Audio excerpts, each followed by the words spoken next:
The sorcerer, Alhazred, sat cross-legged on the cooling desert sands.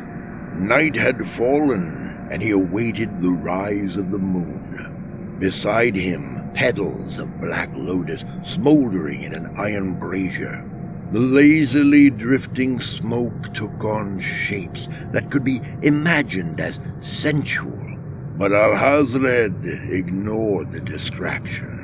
His attention was focused on a shard of amber-colored glass, held where he estimated the moon would breach the horizon. He had obtained the shard from an eyeless beggar in the crowded streets of Alexandria. The squalid derelict had claimed it to be a scrying glass, crafted in the fabled land of Lang. He also offered an ancient scroll, scrawled with Aklo runes that he swore were incantations that would allow a magus to see miraculous visions of other worlds and times. Alhazred was skeptical, but without haggling, the beggar had accepted his offer of a crust of moldy bread and a jug of sour wine. Alhazred had wandered leisurely into the desert and spent a day studying the scroll. He was familiar with many sorcerers' tongues, including the Aklo, but these runes proved difficult. He had a vague impression that they had been written by something other than a human hand. But for all that he felt, he understood the incantations well enough to attempt the spell.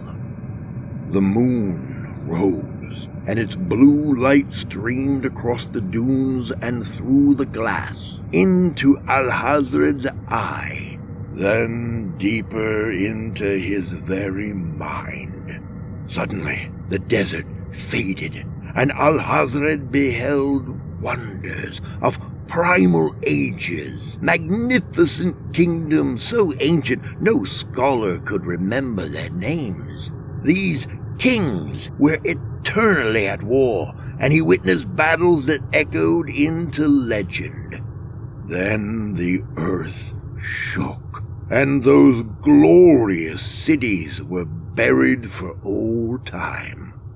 Looking further back in time, he saw the first men, shaggy brutes who sacrificed their children to winged crab things that swarmed down from frigid Yuggoth in exchange for the knowledge of fire and primitive magic. He saw the ancient serpent men of Volusia hissing incantations and mixing vile potions, their reptilian minds always seeking a way to stave off their preordained extinction. He beheld the alien city of Relia in its glory, looking away when great Cthulhu turned to meet his gaze.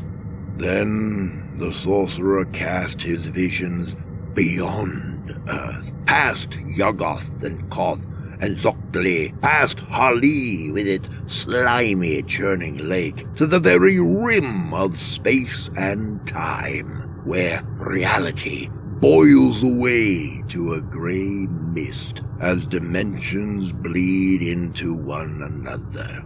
He peered through that mist to the other side, a place outside paltry human conception.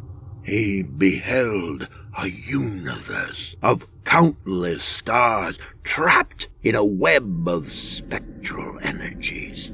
From a black maw at the center of that web, a tentacle of darkness flowed toward a tiny sun that pleaded for mercy. A shudder ran through the trapped stars. Then great eyes opened on them to stare at Alhazred with the glazed horror of ultimate despair and ultimate truth. The black maw devours All things, worlds, stars, even time itself will feed its insatiable hunger. Alhazred threw the glass from laying to the ground and ran, screaming, until the dawning sun banished the night.